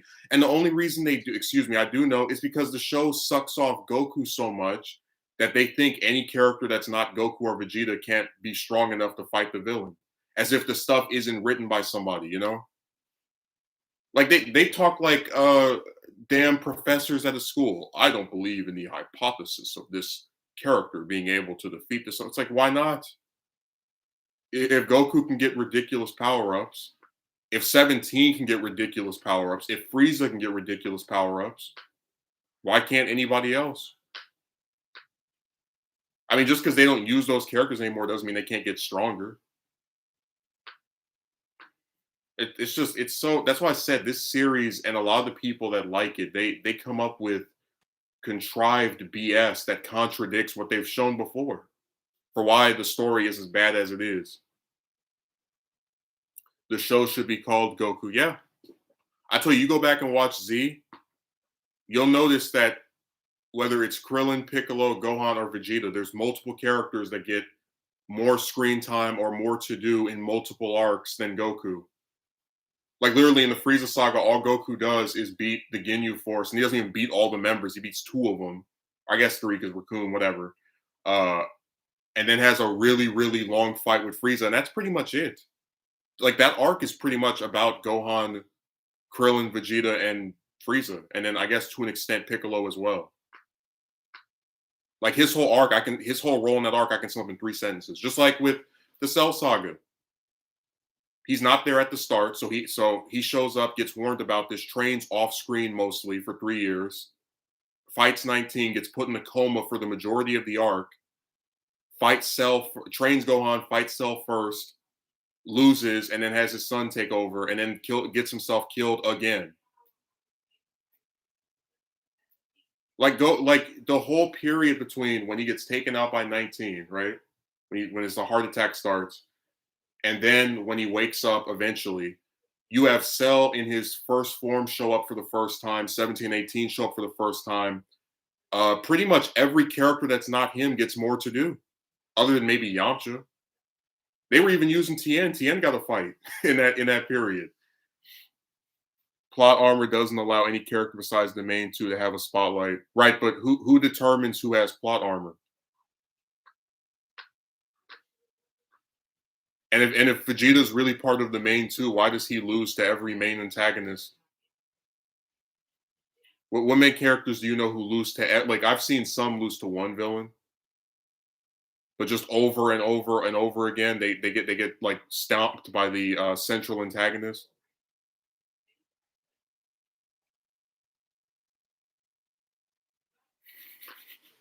What kind of plot armor is that where you keep getting stopped by the main villain over and over? Lost to Beerus, basically lost to Frieza because he blew up and killed him. But I don't. Okay, you can say the writers, but it's actually not writers. It's Toyotaro, and sometimes apparently Toriyama hands him some notes, but it's effectively Toyotaro. But like I said, I don't need to be like lectured on the logic of who's going to bring back this character. Is this person strong enough when it's not determined by the laws of science or God as to who's powerful and who isn't. It's a person writing something on a piece of paper.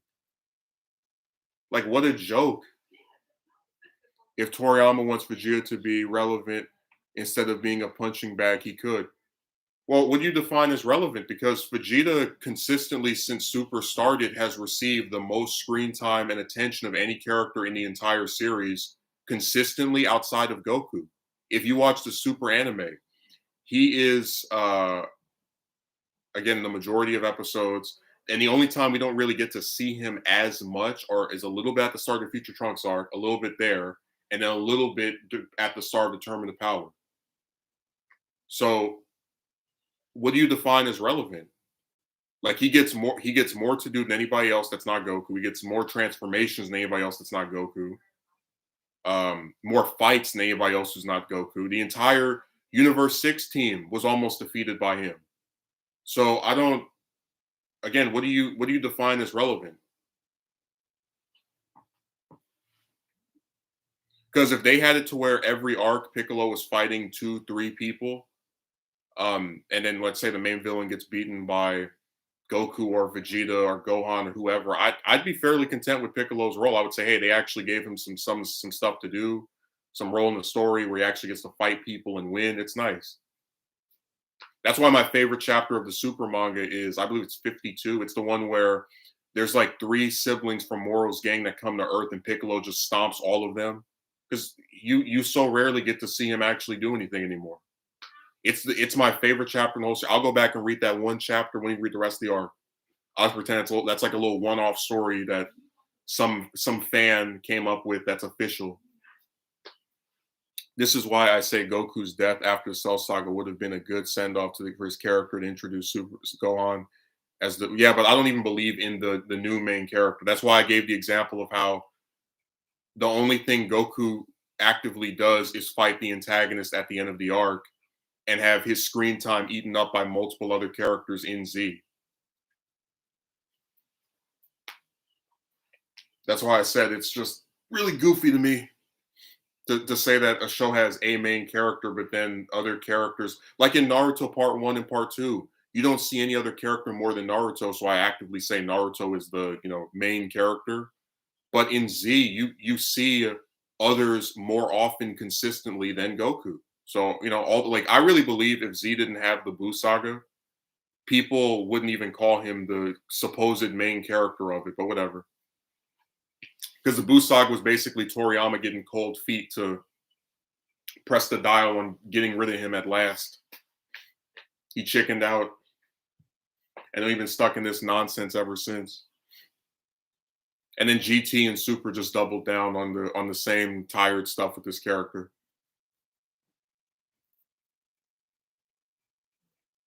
But like I said, you go watch the Saiyan saga, you go watch the Frieza saga, the Cell saga, arguably even the Buu saga to an extent. You see how important Goku is as he lays up in a coma or defeated for big portions of it, or just not even involved.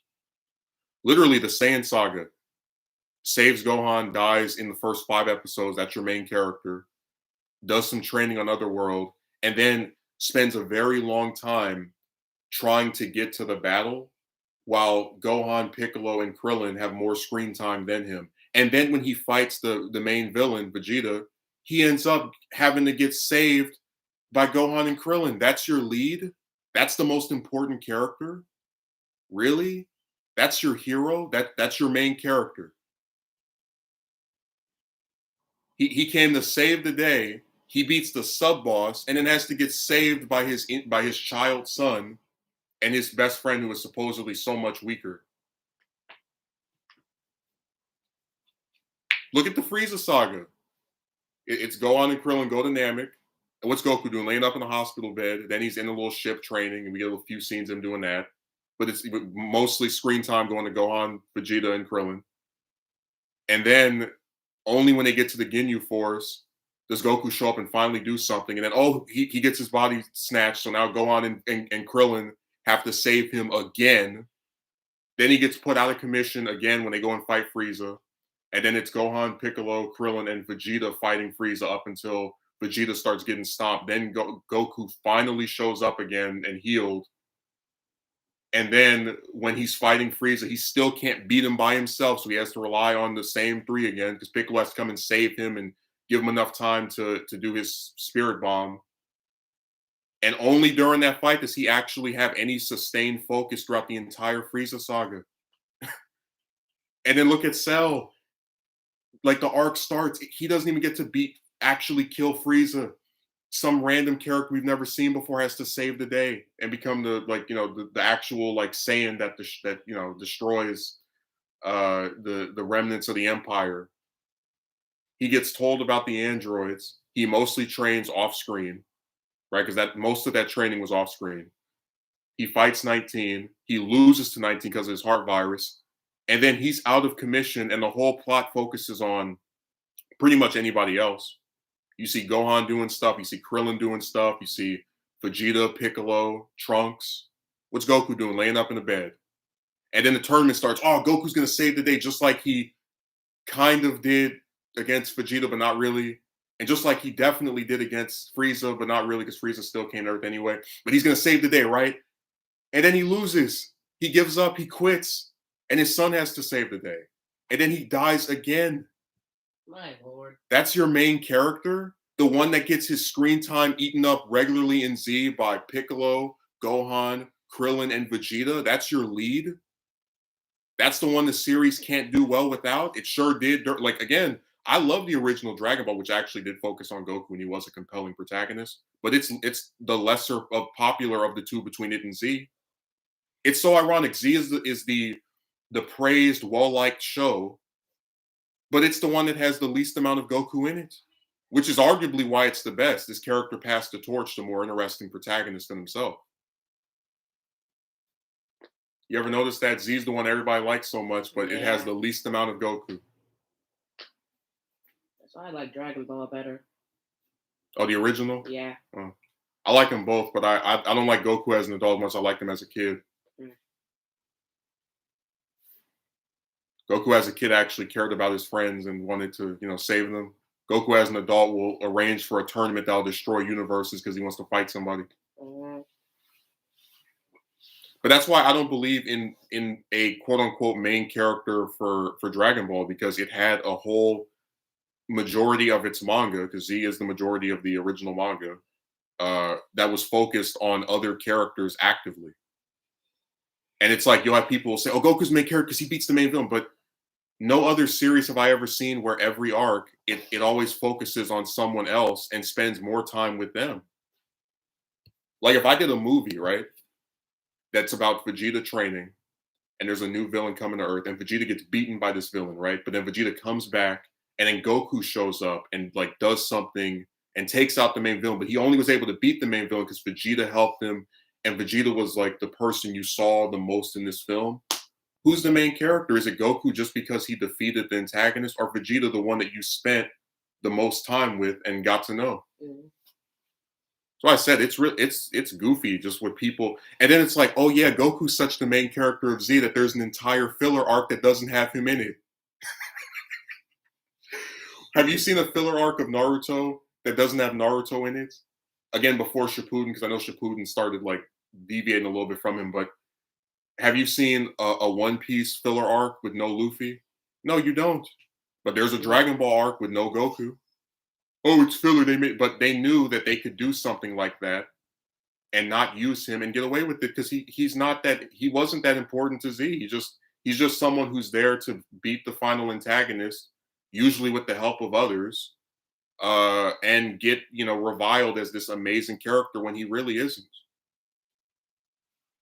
I think Vegeta's a better character than Goku. I think Piccolo's a better character. I think Gohan's a better character. I think Krillin's a better character. Goku is a dumb adult who spends most of the time during Z just basically being there for fights and to move the story in some ways, but he still gets outshined by other characters regularly and actively. Other characters who actually develop, like Vegeta and everyone praises Vegeta's arc, so I don't really need to tread on too much water here. But he went from this villain to an anti-hero to like an actual protagonist, over the course of Z. And then Krillin went from being someone who couldn't even sit on the Nimbus because how impure he was, to being able to hold the Spirit Bomb because he had changed that much by the time he was an adult. So, and Gohan had a whole 3-year arc of going from the scared child who has to be saved by others to saving the day himself. And then Piccolo went from a villain to an anti-hero to a protagonist, obviously in a much shorter time than Vegeta, but still. So I don't believe in Z having the main character. At least if it does, it's not Goku. He's there to save the day at the last second. Right, but that's why I said I don't I don't really get what being relevant is. If imagine if Super was like that with Vegeta, where he's not in the arc other than being knocked out and showing up at the last minute to save the day. Is he really the main character just because he fights the last guy? If all these other people got more to do and had more, like literally, you could argue that Krillin had a more plot important role in the Cell Saga than Goku did. It's like, yeah, the androids are made to kill Goku, but Krillin's got the subplot with 18. Him and Trunks go and find present timeline Cell and kill that thing, which is how they find out about, I believe, the stuff to like the bomb or whatever. There's like that whole subplot culminates in him like being the first one that Cell knocks out. Um, like there are multiple things going on with that quote unquote side character who still got more screen time in that arc than Goku and in the Frieza saga.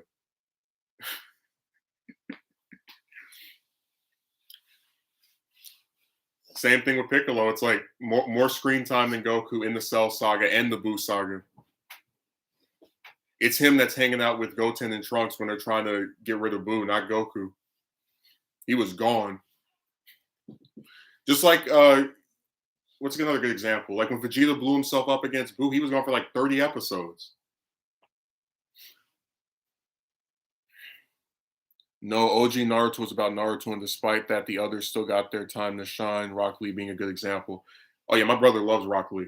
But I was saying that with those other series, you don't really have a character that just like you don't have whole episodes where it's just Lee training and there's like no Naruto and for like 5, 6, 7, 8. You don't see that.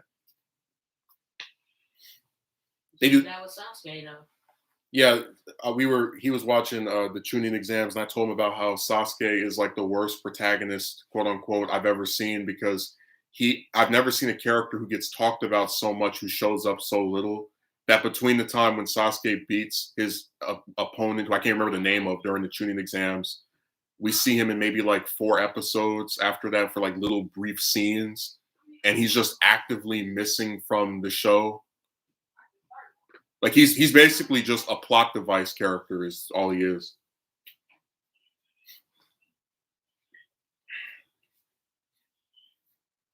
But that's why I gave the example I did. It's like if Goku is such an important quote unquote relevant character, why was the show that everybody loves actively using him as little as it could?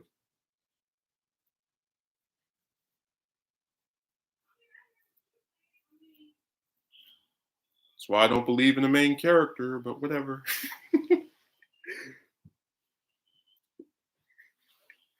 Told you if they did a Dragon Ball movie, let's not even just say Vegeta, let's say it's Piccolo, and it's Piccolo like going around looking for the Dragon Balls, there's a villain, and the whole movie is Piccolo doing something, right, that moves the plot. And then at the last like 15 minutes, the main villain finally fights Piccolo, he beats him, and then Goku shows up and saves the day. Who's the main character? The guy that showed up for the last 10 minutes or the person you spent the whole movie with?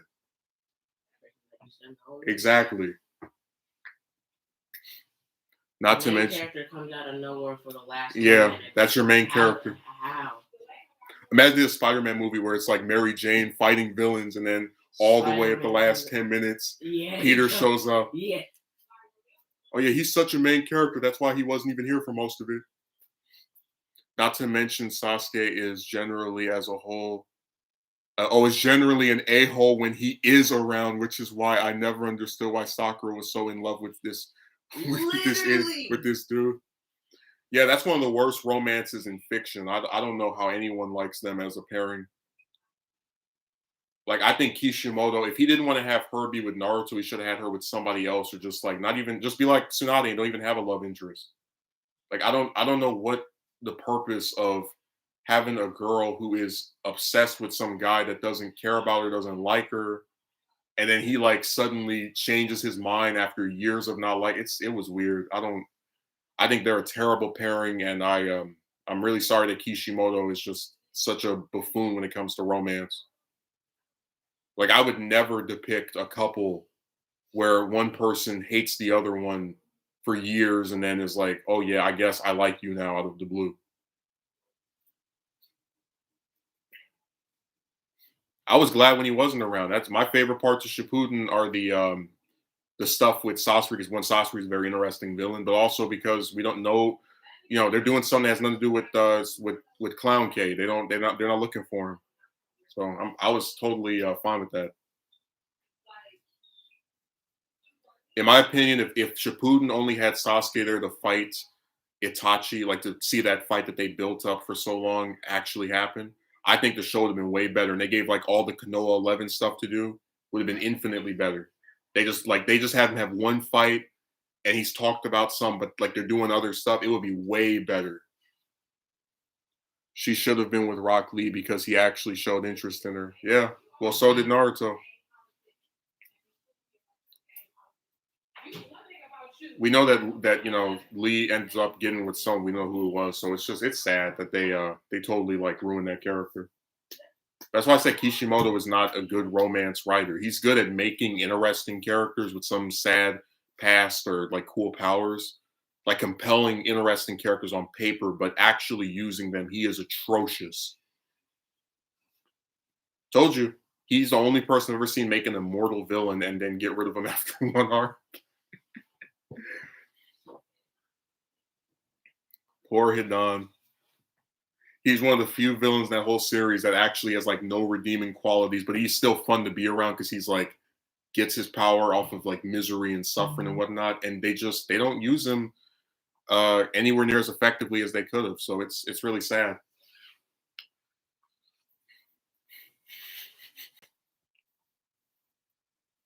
But yeah, Brandon, I hope you don't ask me how do you bring back anybody else ever again, because this series, referring to Super and I guess just Dragon Ball in general, it's the easiest one to get resurrected and out of any of them.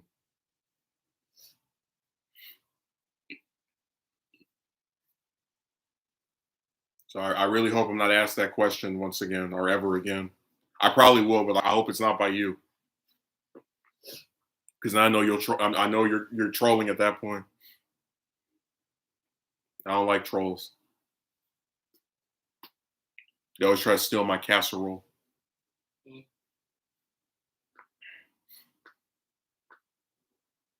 So yeah, all those animes and mangas, Dragon Ball is the only one where its supposed main character gets his screen time eaten up by other people, like over and over, and just disappears for like a whole arc or season or whatever, and then shows up at the last minute to start doing some stuff, and then usually can't even do it by himself. The final fight against Vegeta, he had to be saved by Gohan and Krillin. They like, how ironic is that? They waited for him to save them, and they had to come back and save him with Frieza. He couldn't beat Frieza, so he had to pull out the Spirit Bomb again, right? And then Piccolo had to save him by like buying him time to finish it with Cell. He couldn't beat Cell, so then his boy had to step up in his place. With Boo, he couldn't beat Boo, so he had to ask everybody around the world for their energy, you know? Like, what a joke.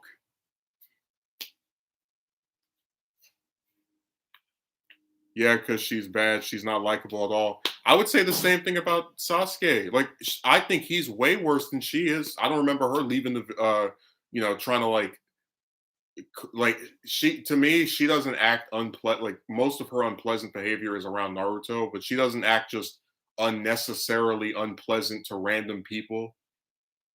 And also, she's not like Kishimoto doesn't have a 500 chapter part of his series. Look at where's Sakura? Where did she go?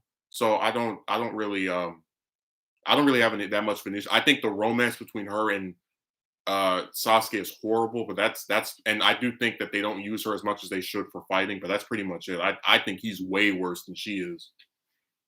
They make her look like like Batman, like one of the greatest fictional characters ever compared to him.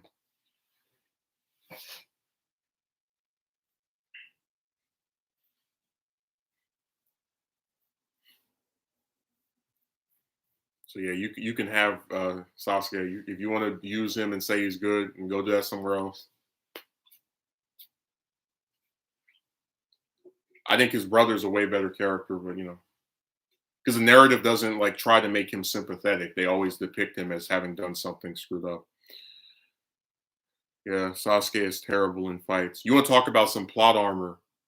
I've never seen somebody get like hit over and over again with needles to where they're thought to be deceased, and then all of a sudden they wake up, and then get blown up, and then somehow they survive that, and then get put in a coma, and then somehow like I don't. I think of any character in the series, Sasuke has more plot armor than even Naruto. Because with Naruto, they're very careful to not have him fight people that they don't think he can beat. Like they don't have him fight Kimimaru, right? Because he can't win against him at that point. They don't have him fight Zabuza like by himself. So, and they'll even have him beat, his, I don't want to say his name, but you know what I'm talking about because he's here. But it's like you have purposeful attempts by Kishimoto to not make this character just appear so, because he wants to still play up the angle of Kakashi being stronger, third Hokage, Jiraiya, all the rest of them. So he actually is very careful to craft Naruto's fights in such a way to where they're always against someone who is not that much stronger. It's like it's way more believable because they're his age, they're a Genin as well.